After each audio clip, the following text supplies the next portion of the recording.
Hey, it's So from So's Real Thoughts. Today I'm going to be reviewing Panos Cosmatos Mandy, starring Nicolas Cage. With his thunderous soundtrack, cosmically beautiful cinematography, and batshit crazy Nicolas Cage, this is one of the best films I've ever seen in my life, also this year. This is the first film I've seen of Panos. I've heard a lot about Behind the Black Rainbow, that's what it's called, and I did not see it, which is so sad because everybody kept saying it's amazing, and for some reason it just slipped through the radar.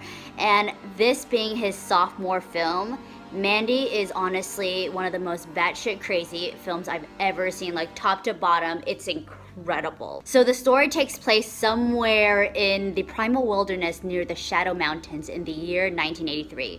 Red Miller, played by Nicolas Cage, falls madly in love with this girl named Mandy Bloom, played by Andrea Riseborough. However, life kind of comes crashing down after a horrifying incident when a vile band of ravaging cultists and supernatural creatures desecrate their home, and you know what's gonna happen. A tragedy. So now, Red Miller's one life mission is to get revenge on these motherfuckers, and it's everything.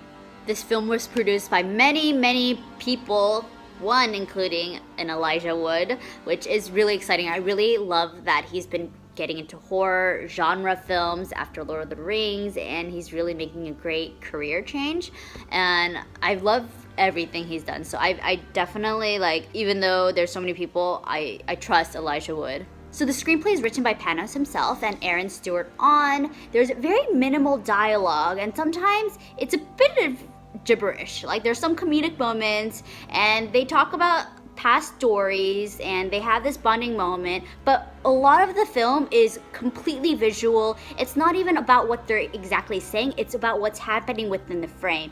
Everything just pulls you in. Even if their word sounds like they're not really saying much, it says a lot about what's happening in their surroundings, and you can just feel the emotions behind it. So while I was watching it, I was just like, holy fuck, holy fuck, holy fuck, because this cinematography is on a fucking different level. The DP is Benjamin Loeb. The most notable thing he did right before is King Cobra. He did a bunch of shorts before this, and I have never seen cinematography done like this ever before. It's a psychedelic, visually stunning film that uses a lot of one-shots to like pull you in. I love that he plays with light. The picture emulates like a dreamlike state where the light is constantly evolving, so it kind of makes it seem like the people are moving within the screen even if they're not, and it's just beautifully done. Like, I've never seen anything like this. Me and my friend Sal from Chrome Yellow, we were saying this is what Nicholas Winding Refn wants to be but can't, and let that speak for itself. I need you to watch this on the biggest screen ever, especially with the beautiful music by Jóhann Jóhannsson. May he rest in peace. This soundtrack is incredible. I mean, no spoiler alert, but I want to just give you a little sneak peek at the soundtrack because it is amazing.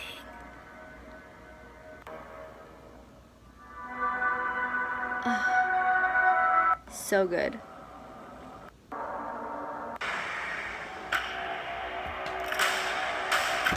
I love how creepy this film is, how dark it is. It goes to very dark places.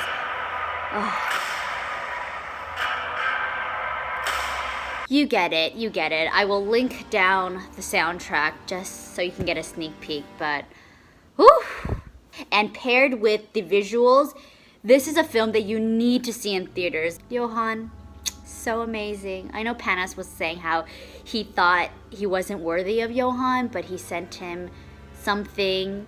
He asked him if he can do it. As you know, Jóhann did a lot of like Denis Villeneuve stuff. The latest one is Arrival, which was brilliant. Sicario, and now this. Ooh. Panos even said that he didn't think he would even say yes, but he did, and it was like, this is a masterful piece of work by Panos. Like, the level of direction, the level of sophistication and complexities within this film is something I haven't seen it in a while. In terms of film, in film history, I think it's one of the best films I've seen ever. Specifically talking about revenge films. The only film that really comes to mind that is at this caliber, at this level of beautiful cinematography, music, everything, the only thing that really comes to mind is Park Chan-wook's Vengeance trilogy. Anything after that, I just don't know. I went to a pre-screening at the Egyptian, and Panos came out. Linus Roach, who's also in the film, he's insanely good. He's so good. He's the villain. And Nicolas Cage came out, and it was the Q&A was moderated by Kevin Smith himself, which was awesome. And Kevin Smith was looking at Panos and was like, what the fuck do you watch and eat to make a film like this? When I sit there and watch this flick, number one, I'm ashamed to also call myself a filmmaker, because I'm like, that's fucking filmmaking. I don't know if there's any film school that can teach you, or any other film prior to this that really can teach you how to make a film this fucking good.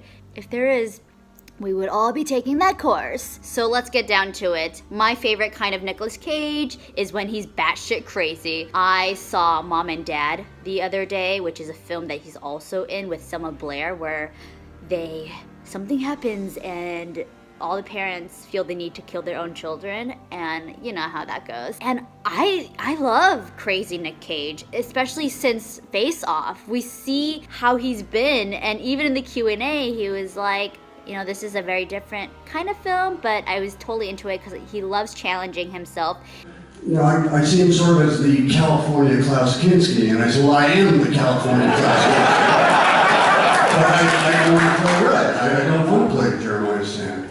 I loved Nicolas Cage in this. It's one of his best roles because even if he embodies the batshit crazy kind of character, there's a lot of depth to this role. I just really was drawn to everything, especially knowing that, especially in films where you lose your significant other and you know, have to get revenge or want to get revenge. It can get pretty generic and messy, but I think he brings a different level to his acting, and with the direction by Panos, it's like one of his best roles. I really think that in his filmography, because it's so extensive, this is one role that I'm like, whoa, he was so good. And alongside Linus, who is the villain, holy crap, to have that kind of level of acting paired with one another, you always want people to, especially someone as prestigious as Nicolas Cage, you want them to kind of live up, have a villain equally to his status. And they both played along with each other very, very well. It was frightening. And of course, Andrea Riseborough, her face is so haunting. She has the perfect face. She has these doe eyes that look straight into your soul. And sometimes, if I stare too long, I don't know if I should actually be scared of her, because she has this very gaunt, like deep stare that is quite haunting, to be honest. And she brought a very good element, especially as Nicolas Cage's wife, partner, everything. I don't know if I've ever been in a film where I was like, I don't know what's gonna happen and how he's gonna get out of this situation. And it was definitely scary because it's a very unknown territory. We're talking about cults, we're talking about supernatural stuff.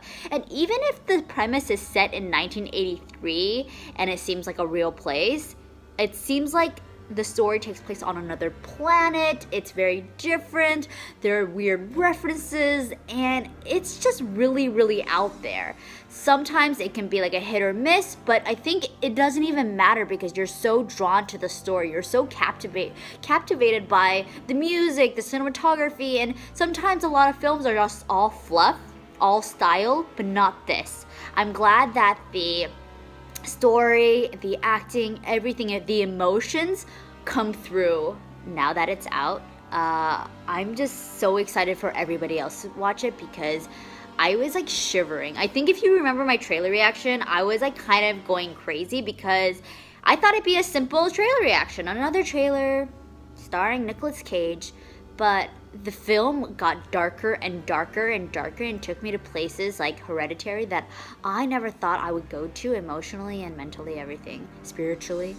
And this is one of those films that the ride is worth it. The journey, sure, you know, you can say it's another revenge film, but wow, the level of like sophistication, detail, production design, music, cinematography, acting, direction, like everything just hits. And it was so beautiful. I feel like I was like crying at one point because I've never seen a film like this before.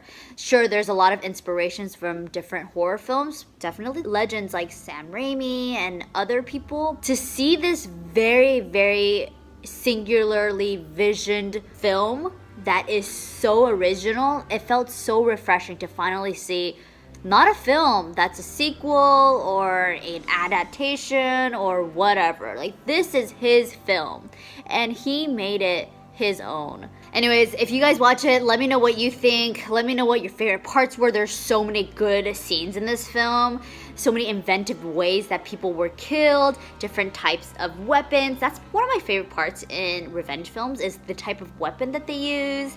And so fucking badass. Thank you so much for listening. I'll talk to you guys on the flip side. Bye. I knew it wasn't really going to gel, but then he said something that really fascinated me. He went into a tale about how when he was a child, he liked to watch action figures melt from some sort of heat. I don't know if it was sunlight or some sort of a big light or whatever it was. He liked to watch their faces melting. And I said, I think this guy and I could really make a great movie.